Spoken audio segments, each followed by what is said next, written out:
La justice contredit-elle la science? Est-ce qu'elle peut le faire? Est-ce qu'elle a le droit? Moi, c'est un peu un cas de conscience. Donc, dans la forêt refuge, Philippe Trébaudot, premier électro-hypersensible reconnu par la justice française. Alors, voilà, on a un article du Monde qui rend compte de ce qu'un juge a décidé. Alors, au-delà de quelques heures d'exposition aux ondes électromagnétiques, cet ancien professeur de technologie brûle, entre guillemets. Le tribunal de Digne-les-Bains l'a autorisé à rester illégalement, pour le coup, sur une propriété de l'Office national des forêts, dans les Alpes de Haute-Provence, au nom du droit à la santé.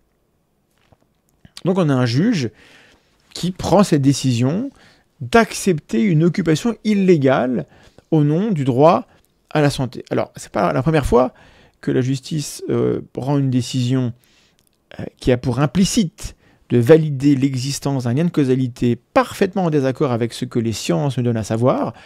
En l'espèce, on a zéro raison de penser qu'il existe un lien entre l'exposition au champ électromagnétique et la souffrance des gens qui se disent électrosensibles. Voilà, ce lien de causalité n'est pas démontré par la science et on a plutôt beaucoup de raisons de penser qu'il n'existe pas. Mais je sais que ces décisions de justice sont utilisées comme des arguments par les croyants pour affirmer que la justice leur donne raison, que les phénomènes dont ils parlent sont réels, et même qu'on connaît les coupables. Et donc moi, je me pose la question, quand la justice fournit des arguments anti-science à des militants pour mal identifier la cause de leur souffrance réelle, parce que ce monsieur, sa vie, elle se passe mal, il souffre pour de vrai, est-ce que la justice fait son travail ? Je ne sais pas, je n'ai pas d'avis tranché. Il y a ce qu'on appelle le principe de précaution, qui est un principe juridique plus que scientifique.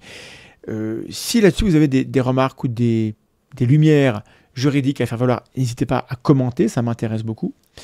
Toujours est-il que là, on a un juge qui prend une décision qui semble dire quelque chose où les sciences nous disent en fait non, c'est pas vraiment possible. Ce que vous me dites, c'est pas ce qui se produit. Et je ne dis pas qu'il faut envoyer ce monsieur à l'asile, mais il y a peut-être d'autres moyens que de valider son récit et de l'autoriser à occuper illégalement quelque chose. Bref.